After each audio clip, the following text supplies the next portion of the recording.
નવરાત્રિના પ્રથમ દિવસે વડોદરા જિલ્લા શિક્ષણ સમિતિ દ્વારા એક નવતર પહેલ કરવામાં આવી. સાંસદ ડોક્ટર હેમાંગભાઈ જોશીના અધ્યક્ષ સ્થાને અને જિલ્લા પંચાયત પ્રમુખ શ્રીમતી ગાયત્રીબા મૈડાની વિશેષ ઉપસ્થિતિમાં જિલ્લા પંચાયતના સભાખંડમાં આયોજિત સન્માન સમારોહમાં જિલ્લા અને 8 તાલુકાની તેજસ્વી વિદ્યાર્થીનીઓનું પ્રોત્સાહન, રકમ, મેડલ અને પ્રમાણપત્ર આપીને સન્માન કરવામાં આવ્યું હતું. આ પ્રસંગે સાંસદ ડોક્ટર હેમાંગભાઈ જોશીએ સૌને નવરાત્રિની શુભકામનાઓ પાઠવી. વડાપ્રધાન શ્રી નરેન્દ્રભાઈ મોદીએ આપેલા બેટી બચાવો બેટી પઢાઓના સંકલ્પને વેગ આપવા માટે વડોદરા જિલ્લા પંચાયત દ્વારા કરાયેલી નવતર પહેલની સરાહના કરી હતી. તેજસ્વી બાળાઓને શિક્ષણમાં ઉત્તરોત્તર પ્રગતિ કરી વિકસિત ભારતનું નેતૃત્વ કરવા માટે અને તેમાં સહભાગી થવા માટે શ્રી જોશીએ હાકલ કરી હતી. આ પહેલથી શિક્ષણ પ્રત્યે વધુ જાગૃતિ આવશે અને અન્ય વિદ્યાર્થીનીઓને પણ પ્રેરણા મળશે તેવી તેમણે આશા વ્યક્ત કરી હતી. જિલ્લા પંચાયતના પ્રમુખ શ્રીમતી ગાયત્રીબા મૈડાએ પણ ધોરણ 8માં ઉત્કૃષ્ટ થવા બદલ જિલ્લા અને તાલુકા કક્ષાએ સન્માનિત થયેલી વિદ્યાર્થીનીઓ રાજ્ય અને રાષ્ટ્ર કક્ષાએ વડોદરાનું નામ રોશન કરે તેવી શુભકામનાઓ પાઠવી હતી. તેમણે વિદ્યાર્થીનીઓને પોતાના સ્વપ્ન પૂર્ણ કરવા માટે અથાગ મહેનત કરવાની અમૂલ્ય સલાહ આપી હતી. તેમજ ઇનામ મેળવનાર વિદ્યાર્થીનીઓના માતા પિતા અને શિક્ષકોને અભિનંદન પાઠવ્યા હતા. જિલ્લા કક્ષાએ પ્રથમ ક્રમાંક મેળવનાર વિદ્યાર્થીનીને ₹25,000, દ્વિતીય ક્રમાંક મેળવનાર વિદ્યાર્થીનીને ₹20,000 તેમજ તૃતીય ક્રમાંક મેળવનાર વિદ્યાર્થીનીને ₹15,000નું પ્રોત્સાહન ઇનામ આપવામાં આવ્યું હતું.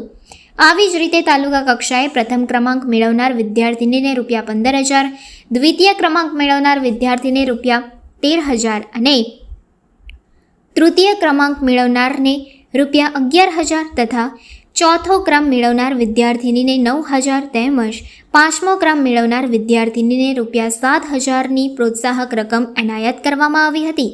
કાર્યક્રમ દરમિયાન સન્માનિત થયેલી વિદ્યાર્થીનીઓને પોતાના પ્રતિભાવો વર્ણવી પોતાને કયા ક્ષેત્રમાં કારકિર્દી બનાવી છે તે પણ જણાવ્યું હતું.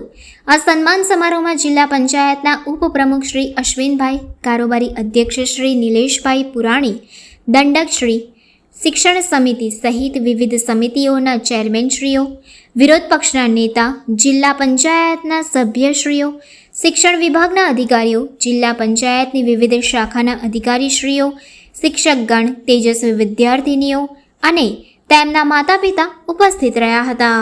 વડોદરા જિલ્લા પંચાયત દ્વારા અને વડોદરા જિલ્લા શિક્ષણ સમિતિ દ્વારા માત્ર ગુજરાતમાં નહીં અને ભારતમાં જોવા જઈએ તો એક અનોખો કાર્યક્રમ દીકરીઓને સન્માનનો કાર્યક્રમ છે.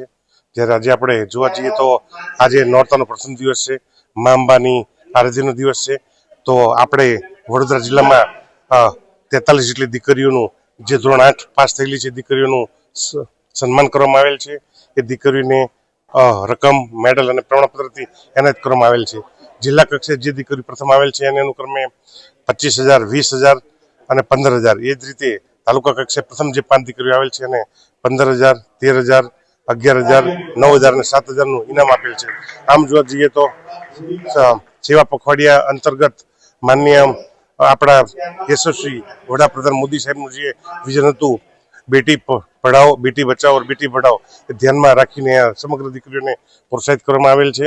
અને આ એક વડોદરા જિલ્લા પંચાયતે જે ખૂબ કામ કર્યું છે એ ખૂબ સરાહનીય લાયક છે અને આમ દીકરીઓને આગળ વધવામાં ખૂબ મદદરૂપ થશે. Thank you. સૌપ્રથમ તો આપના માધ્યમથી વડોદરાના તમામ નગરજનોને નવરાત્રિની હું હાર્દિક શુભેચ્છાઓ પાઠવું છું. માનનીય વડાપ્રધાન શ્રી નરેન્દ્રભાઈ મોદી સાહેબના જન્મદિવસ નિમિત્તે જે સેવા પખવાડિયું ચાલી રહ્યું છે એના ભાગરૂપે આજે જિલ્લા પંચાયત દ્વારા ખૂબ જ નવતર અભિગમ કેળવવામાં આવ્યો છે. જિલ્લા અને તાલુકા કક્ષાએ જેટલી પણ દીકરીઓ ઉત્તીર્ણ થઈ છે એ તમામને પુરસ્કૃત કરી અને એમને કોઈને કોઈ રાશિ આપી અને એમને પુરસ્કાર આપવામાં આવી રહ્યું છે. અને આ પહેલી વાર સમગ્ર ગુજરાતમાં કોઈ જિલ્લા પંચાયત દ્વારા આ પ્રકારનો ઇનિશિયેટિવ લેવામાં આવ્યો છે. ત્યારે જિલ્લા પંચાયતના આપણા જિલ્લા પંચાયત પ્રમુખશ્રી અને ડીડીઓ શ્રી અને તમામ જિલ્લા પંચાયતની ટીમ એમને હું ખૂબ ખૂબ અભિનંદન આપું છું. આ જ રીતે નારી સશક્તિકરણને આપણે જો વેગ આપીશું તો આદરણીય વડાપ્રધાનશ્રીનું જે વિકસિત ભારતનો સંકલ્પ છે એને સાકાર કરવામાં પણ બળ મળશે.